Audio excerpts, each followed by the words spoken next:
Welcome to my channel Accounts Accuracy. Let's study about final accounts with adjustment. You might have seen my previous video in which I have described about trading account, PL account and balance sheet of final accounts of a sole trader. I suggest you, if you have not seen that, please do see those before you watch this video. Here we will be studying about the important adjustments which are needed to be done in the final accounts of sole trader. But the most important thing is you must know why the adjustments are required to be done.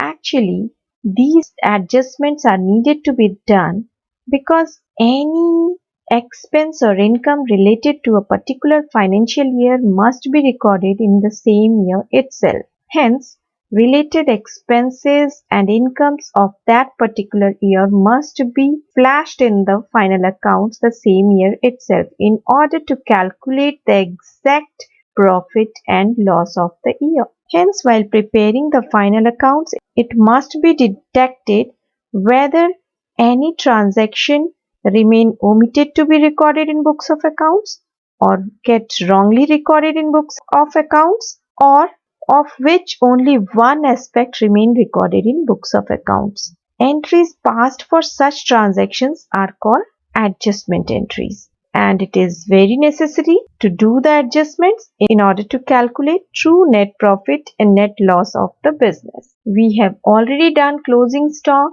in our previous videos, so I'm not going to explain it again, but just have a quick look of that. Closing account we were showing in two places, that is trading account as well as in the balance sheet.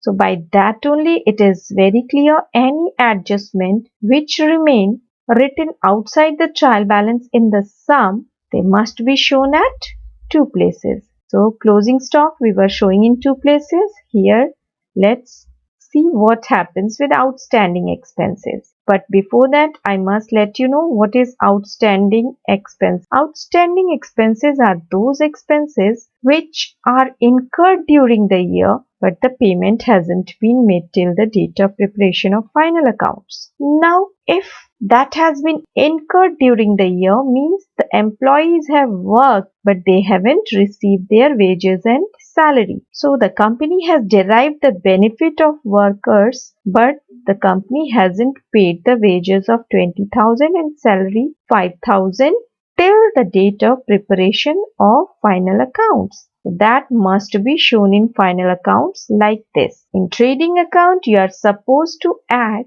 outstanding wages of 20,000 along with the wages paid which remain provided in trial balance.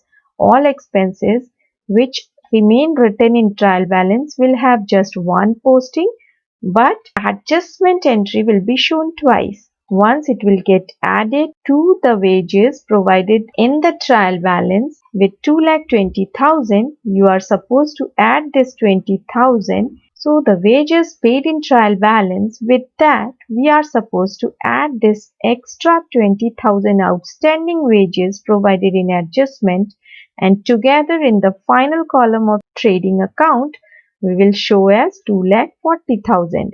You can see here two wages which is given in trial balance that will be written, and along with that outstanding wages will get added, and final column it will be written as 2,40,000. This will get added to the wages provided in trial balance. Now you must be thinking, where is the second entry? Then second posting would be in the balance sheet as outstanding wages. You can see here this outstanding wages will have two posting, one in trading account by adding to the wages, and second in the balance sheet as outstanding wages. In the same manner, for outstanding salary, you know that salary is an indirect expense, so it will be shown in profit and loss account at the debit side, and along with that outstanding with this salary, outstanding will get added in the same way as you did for wages, and that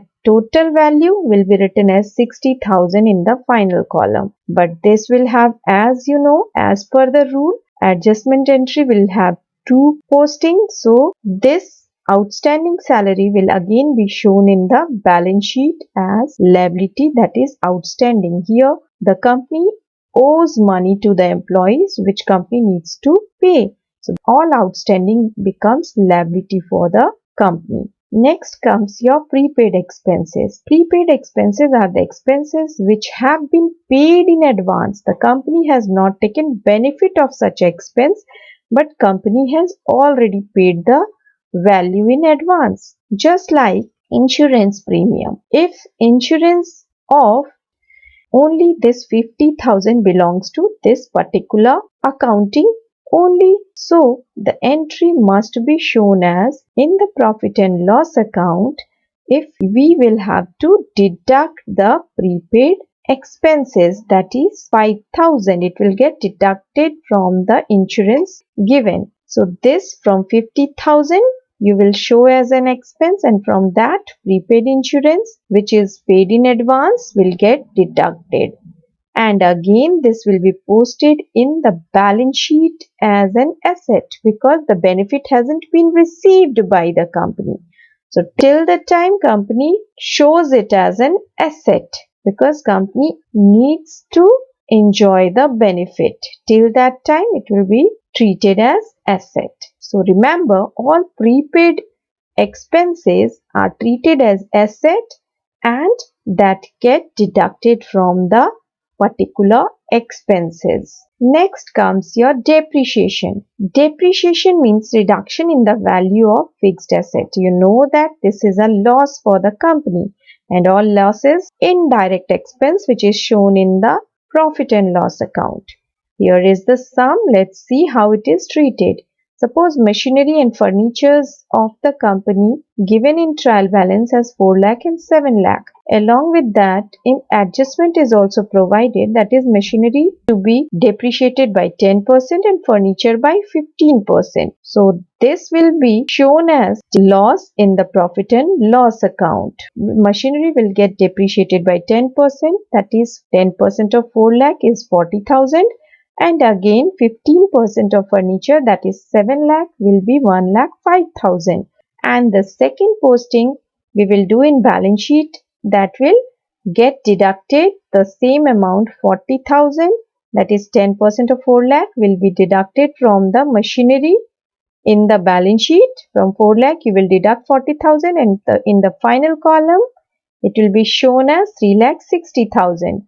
And for furniture also from 7 lakh we will deduct 1 lakh 5,000 and it will be shown as 5 lakh 95,000 as the final value. This is how we do depreciation treatment in the final accounts. So all depreciations given in adjustment once it will be shown in the profit and loss account, and then next it will be deducted from that particular asset in the balance sheet. Now the next one is accrued income. Accrued income are the incomes which are earned during the year but not actually been received. That means company has earned the income but company hasn't got the money. How that will be treated, let's see with the sum. Here commission received was 20,000 but the accrued commission, that is earned but not received, is 4,000 provided in the adjustment. So that will be shown in profit and loss account like this. It will get added to the commission provided because it belongs to the current accounting period. So that will be added to the commission account in the profit and loss account. And again in balance sheet it will be treated as accrued commission. At the asset side it will be treated as an asset. It will be shown in balance sheet as accrued commission 4,000. So this is how you have to do. You have to remember that accrued commission is shown as an asset. I hope you might have understood all these 5 adjustments today. So you must watch my another video for understanding other adjustments. Thanks for watching, and you must not forget to subscribe my channel if you have not subscribed till now. And please hit the like button and do share it because it motivates me to make some more videos for you.